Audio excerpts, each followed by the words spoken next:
Angela, an American, takes tourists on a tour. This part of Rome is known to be an exciting place during Christmas, and she highlights why everyone should spend their holiday season there. One place that will always hold a special place in her heart is Luca's Bakery. They serve the most amazing pastries. She's glad to show the tourists what Luca has to offer. However, one young tourist reveals a gluten allergy. Angela, not checking carefully, allows her to eat a big pastry, leading to trouble. Now back at the office, Tommaso, Angela's boss, scolds Angela for negligence and not sticking to protocols. Her methods of guiding tourists repeatedly endanger their lives. Angela remains adamant that she's doing well as a tour guide and tries to convince Tommaso to see things her way. However, Tommaso, fed up with her antics, reminds her it's a job that requires following protocols. Unable to tolerate her stubbornness any longer, he decides to fire her on the spot. He can't afford to keep an employee who refuses to adhere to the company's standards. Meanwhile, in America, Oliver, an executive, is in a meeting with the board. His approach to handling a potential acquisition is straightforward. He just wants to finalize the proposal quickly and leave. He writes down an irresistible offer and hands it over to the board before heading out. Afterward, Oliver enters the office of his boss, Estelle. She commends him for consistently delivering results during the holiday season and mentions Ferlinghetti Ceramics in Italy. Luigi, the owner, might be open to selling, and Estelle gives Oliver the task of securing the acquisition. Always eager for a challenge, Oliver accepts.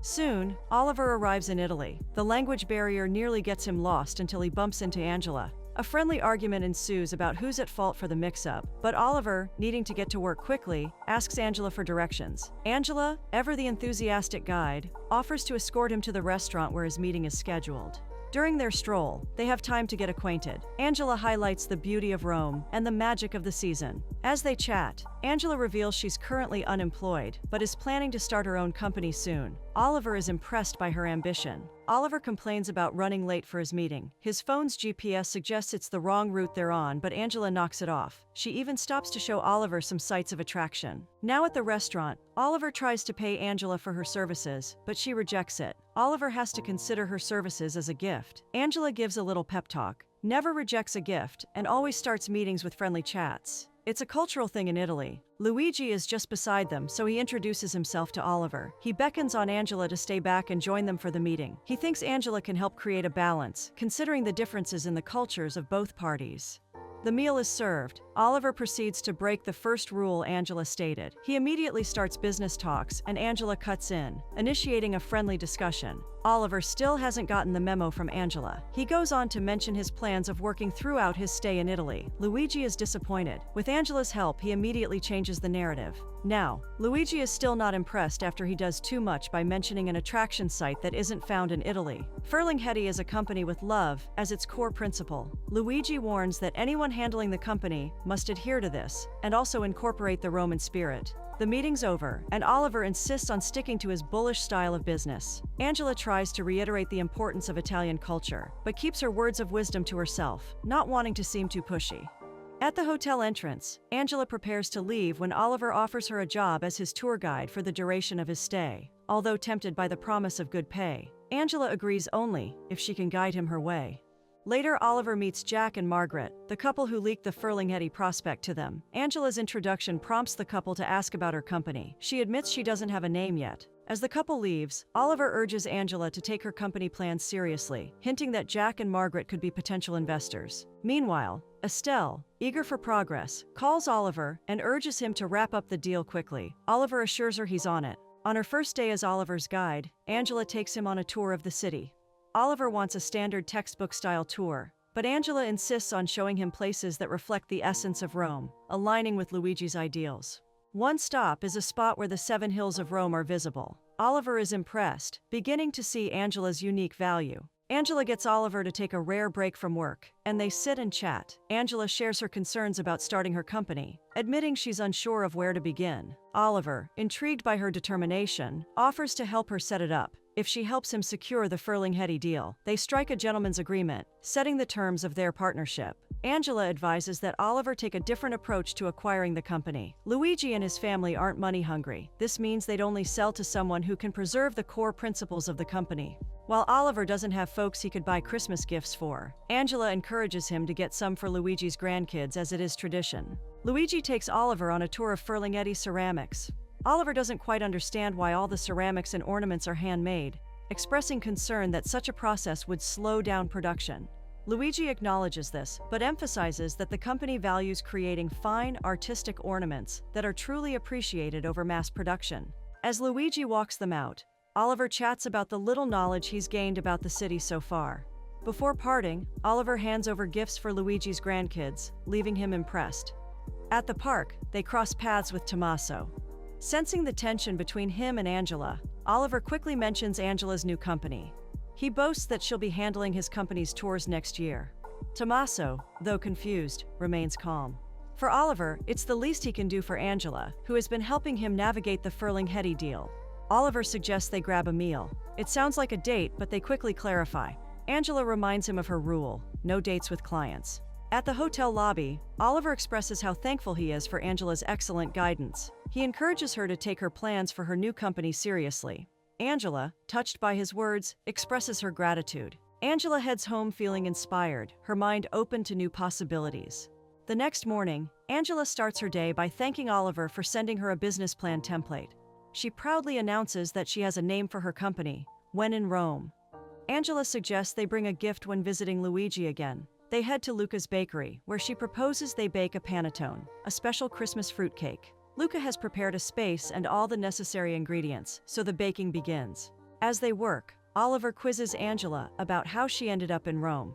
Angela explains that her parents met in Rome and often brought her there, giving her a special love for the city. After their passing, she moved from Seattle to Rome following her fiancé's decision to call off their wedding. The fun continues as Angela teaches Oliver how to knead the dough.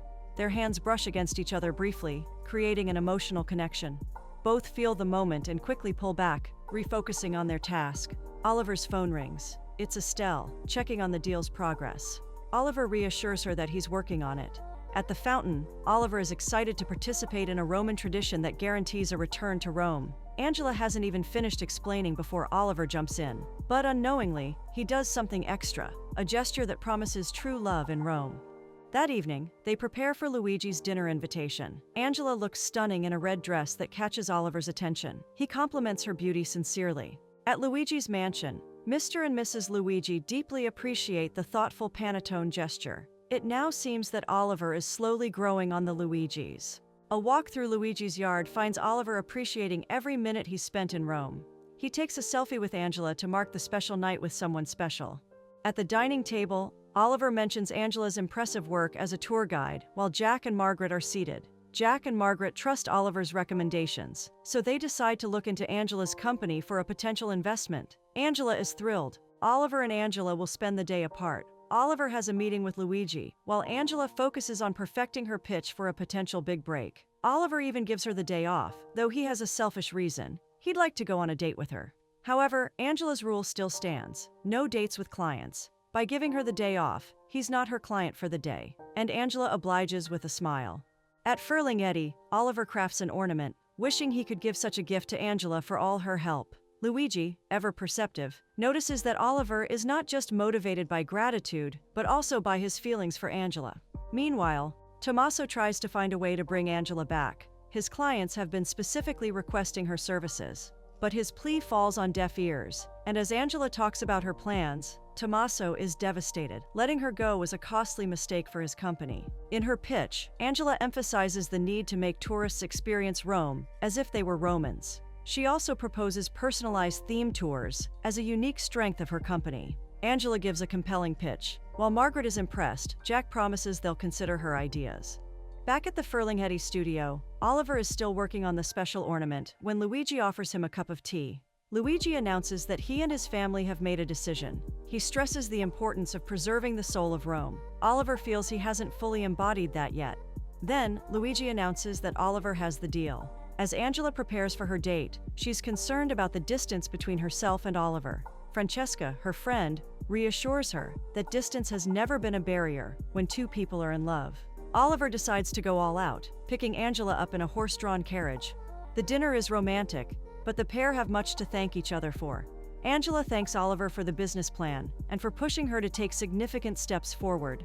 Oliver thanks Angela for teaching him about Roman culture, which was key in helping him secure the Ferlinghetti deal.